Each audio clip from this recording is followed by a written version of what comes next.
Words are not merely sounds that fall from the tongue. They are subtle currents of consciousness that ripple outward, shaping the unseen landscapes of your mind, your energy, and the luminous field that surrounds your body.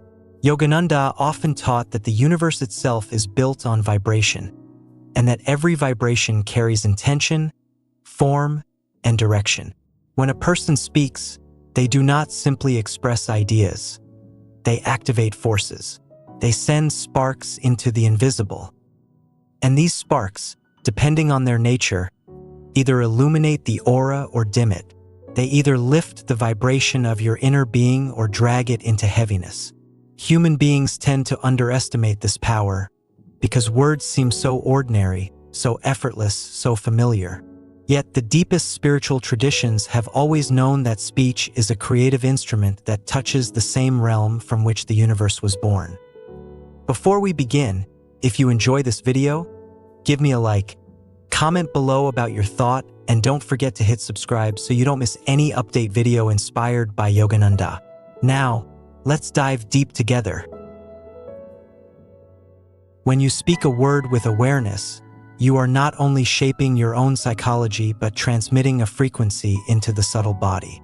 Yogananda suggested that the moment thought becomes sound, it gains density and magnetic force. Thought is like light, subtle and diffused. Speech is like lightning, concentrated and charged. And the aura, which is also light, responds instantly to that change. If the word carries truth, kindness, strength, or clarity, the aura brightens. If the word carries bitterness, doubt, fear, or anger, it clouds. This is not metaphor. It is energetic law. The moment a negative word leaves the lips, it rebounds through the nervous system like a heavy echo. The cells receive it. The heart receives it. The aura receives it. And over time, repeated echoes create a tone, a hum, a vibration that becomes the person's emotional default. If you observe people who constantly complain, you will sense a weight around them, an invisible dimness, even before they speak. And if you observe someone who lives with gratitude, even if they have challenges, there is a softness, a warmth, an inner glow that accompanies their presence. Words reveal the vibration, but they also build it. Yogananda explained that humans mold their future with the language they repeatedly use. Words are self-prophecy. To speak failure is to invite it. To speak strength is to awaken it. To speak love is to amplify it. Even when spoken quietly, words send out ripples. And the aura, like a living canvas, absorbs those ripples and paints itself accordingly. He also emphasized that words become especially powerful when they align with emotion. A word spoken with deep feeling has 10 times the impact of one spoken casually. This is why chants, prayers, affirmations, and mantras have been used across ages. They combine sound and emotion into a focused vibration that reshapes the inner world. Yogananda taught that every syllable uttered with devotion becomes a seed in the subconscious, and every seed eventually sprouts into destiny. When you deliberately speak uplifting words throughout the day, you are watering the roots of your spiritual strength.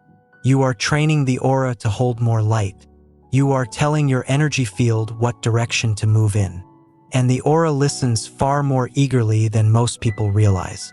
There is also a profound connection between speech and prana, the life force itself. Every time you speak, prana moves upward or downward in subtle channels of the spine. Angry or careless words leak prana. They scatter your energy and weaken your aura. Gentle, uplifting, intentional words conserve prana. They channel it upward, toward clarity and higher states of consciousness. Yogananda described this as an inner physics of sound. Sound can liberate energy or disperse it. It can elevate the mind or bind it. When a person chooses words that align with truth, kindness, courage, and self-mastery, their prana naturally flows upward. When a person chooses words of fear, sarcasm, cruelty, or gossip, the prana sinks downward, weakening the aura and agitating the mind. He also spoke about the silent effect of internal words. The aura does not only respond to spoken language, it also responds to the dialogue that repeats in the mind. The words you whisper to yourself inwardly are as potent as the ones you speak aloud. If someone continuously criticizes themselves, the aura contracts. If they speak to themselves with encouragement, honesty, and inner strength, the aura expands. The universe listens to your inner language just as clearly as it listens to your outer speech. The aura listens too, and what you repeatedly say inside becomes the tone of your vibration, the emotional climate of your presence. Yogananda often reminded seekers that the energy behind the words matters even more than the words themselves. The vibration of sincerity has a cleansing effect on the aura. A person who speaks a simple truth with purity of heart radiates more spiritual power than someone who uses impressive spiritual vocabulary without inner alignment. Presence is not built from eloquence. It is built from authenticity. And the aura shines brightest when words match the heart, when speech arises from a place of alignment rather than performance. He called this soul sincerity, the state where speech becomes a channel for higher consciousness instead of ego. When the mind becomes more conscious of the effects of speech, something subtle shifts. You begin to hesitate before releasing unnecessary negativity. You begin to feel the weight of a careless word before it leaves the tongue. And you begin to realize that every sentence you shape is like placing a brushstroke on the canvas of your aura. Over weeks and months, these brushstrokes accumulate into patterns of energy. If the words are uplifting, the pattern becomes radiant. If the words are dark, the pattern becomes heavy. The aura doesn't lie. It reflects the inner artist. Yogananda advised that if you wish to raise your vibration quickly, transform the quality of your speech. Speak less, but speak with purpose. Speak kindly, not out of weakness, but out of mastery. Speak with intention, not out of habit. Speak with clarity, not with muddled emotion. And speak with the awareness that your words are spiritual instruments, capable of healing or harming, uplifting or draining. Speech is sacred, and once you treat it as sacred, the aura responds in kind.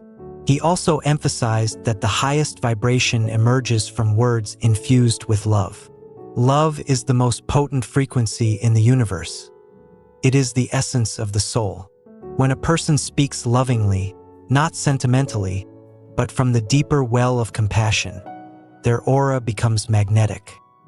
People feel drawn to them without knowing why. They feel peaceful in their presence, safe in their energy. Love in speech is not about romantic softness. It is about recognizing the divine in others and speaking from that recognition. When you speak from love, the aura blooms like a lotus, bright, expansive, serene. But raising vibration through speech is not only about positive wording. It is also about removing the energetic poisons from vocabulary. Words that express envy, resentment, cynicism, judgment, or self-doubt carry a fragmented vibration. They tear small holes in the aura, causing energy leakage. Over time, a person who constantly uses these patterns will feel tired, uninspired, or emotionally drained, even if nothing specifically bad happens to them. The aura, weakened by repeated negative vibration, cannot hold prana efficiently. This is why people feel better simply by reducing unnecessary negativity in speech. Less poison means more light. One of Yogananda's most beautiful insights was that words should be used not just for communication but for creation. What you speak about repeatedly becomes magnetized. If you speak of obstacles, you empower them. If you speak of possibilities, you invite them. If you speak of spiritual progress, your energy moves toward it. Speech is a steering wheel for destiny, and the aura is the compass that responds. When someone consistently speaks of growth, gratitude, joy, and inner mastery, their aura begins to pulse with those qualities. Opportunities of a similar vibration begin to appear, because the aura acts like a beacon. It attracts what it emits. Your vibration rises most powerfully when you use words as offerings. Offerings to truth, to peace, to goodness, to the divine within yourself and others. Yogananda taught that speaking with reverence, even in small ways, aligns your consciousness with higher realms. Simple sentences like, "I am guided," "I am strengthened," or "I am loved by the universe" act like spiritual tuning forks. They shift the frequency of the mind and draw the aura upward into greater harmony. The universe responds to such words not because they are magical, but because they awaken the higher self, which already holds unlimited power. He urged his students to bless others with their words, not formally, but spontaneously. A blessing can be as simple as saying something encouraging, seeing the best in someone, or speaking hope into a difficult situation. Each blessing increases the light of your own aura. When you uplift another person, your vibration rises automatically. Energy given with love returns amplified. The aura grows brighter every time you choose to be a channel of goodness.